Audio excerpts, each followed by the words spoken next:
Hi, good morning. Ang lulutuin natin for today's video ay laing.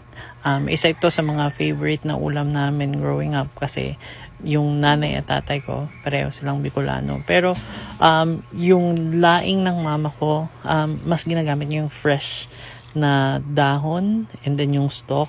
Tapos hindi siya ganun kaanghang kasi yung tatay ko, hindi siya mahilig sa maanghang. So nagsimula tayo sa pagpapalambot ng baboy. Gumamit ako ng kasim dito kasi naubusan na ako ng liempo sa ref. Good thing meron pang kasim. Papakuluan lang siya hanggang sa lumambot at magmantinga. Pagkatapos, ilalagay na natin yung ibang mga sangkap. Unang sangkap na nilagay natin ay yung luya. Nako, tumalsik pa nga sa mukha ko yan. Kaya medyo natagalan ako bago nakarecover at ilagay yung iba pang mga ingredients. Yan. Ito, medyo different siya sa luto ng nanay ko kasi ang nanay ko hindi talaga nagigisa. So, yan siguro yung key difference on how we prepare our food. Kasi yung nanay ko nasanay siya na hindi nagigisa kasi nga Bicolana siya.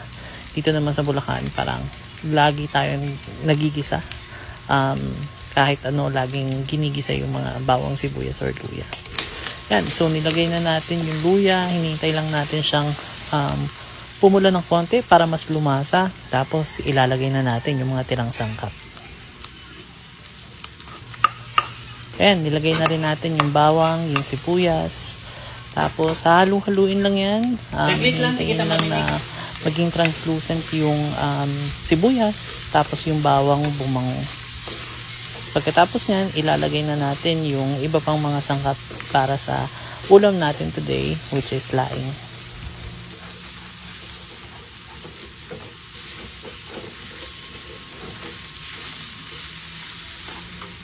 Yan, pinalo-halo lang natin siya hanggang sa pumula siya. Tapos, ang susunod nating ilalagay ay yung daon ng laing mismo. So, bagoong, nakalimutan natin lagay yung bagoong para pampalasa. Hindi na ako naglalagay ng asin dito normally, pero titikman pa rin natin siya sa dulo. Yan na. So, nagpatuyo ako ng laing kahapon. Nakabili ako ng 2 tali ng gabi sa palengke. Tapos shredded ko siya. Tinanggal ko yung balat nung stalk. Tapos tinanggal ko yung mga ugat-ugat nung dahon. Tsaka ko siya in-air dry. Actually, ang ginamit ko ay air fryer. Mas mabilis ka makatuyo. Tapos tuyong-tuyo pa yung dahon tsaka yung stalk na magiging mas masarap yung laing mo. Pagkatapos nyan, ilagay na natin yung pangalawang gata. Nakita nyo, naka-plastic na yan kasi binili ko lang yan sa labas na nagpabasag ako ng nyug, tapos pinapigaan ko, tapos hiningi ko yung pangalawang piga. Naglagay rin tayo ng magic sarap. Medyo maliit pa nga yung pagkabutas ko. Nilagay natin yung magic sarap, tapos tatakpan na natin para maluto na yung gulay. Alam mo, favorite to yung isang katrabaho ko dati. At naalala ko, pinapunta niya ako ng palihim sa bahay para lang magluto ng laing. Kasi favorite din daw to ng tatay niya. So happy nung araw na yon ay death anniversary ng tatay niya. So we ended up like serving yung laing dun sa altar para ipagdasal yung tatay niya. Wala lang, naalala ko lang. Alright, so as you can see, medyo tuyo na yung laing natin. Nagmamantika na rin siya. Pero medyo matigas pa yung dahon and then yung stalk. So it's up to you guys if you wanna add more water here. Tapos takpan nyo ulit and wait for the water to be reduced bago mo ilagay yung pangalawang gata. And that's what I did. Tinakpan ko lang ulit siya just to make sure na medyo soft na yung stalk and then yung dahon ng gabi. After that, ilalagay na natin yung kakang-gata. Medyo naparami ako ng bili ng kakang-gata, pero inilagay ko na rin kasi sayang naman. Yan. So isang buong plastic siya ng kakang-gata. So napaka-creamy nitong laing natin.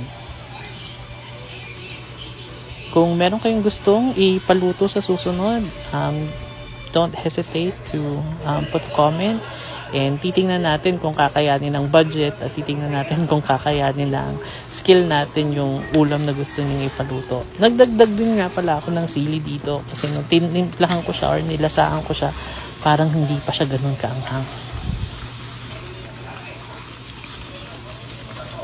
Yan, so tinatanggal lang natin yung mga tutong-tutong sa ilalim kasi we don't want it na masunog kasi mag-iiba yung lasa ng laing. Pero ang goal natin dyan, matuyo ng konti yung gata tapos maglatik siya. Ayun yung tawag namin dito sa sa Bulacan, paglalatikin yung gata.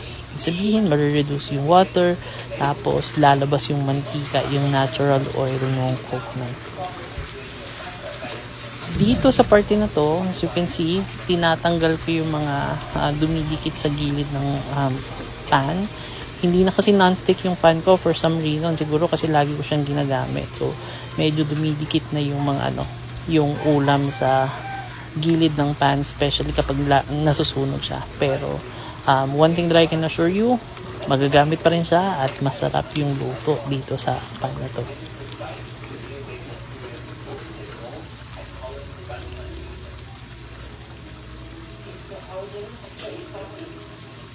Pagkatapos yan, titimplahan lang natin yan kasi medyo kulang siya sa alat. So, dadaglagan lang natin ng asin. Tapos, hihintayin lang natin siya na matuyo. Ayan na, naglatik na siya. So, ready for serving na. Isang cup ng kanin na lamig. Yes, batang lamig ako. Tapos, meron akong pritong galunggong. Best pair talaga ang gulay at ang pritong isda. Tapos, pasensya na, laki na ng tiyan ko. Kain na tayo. First bite. Masarap kaya? Masarap.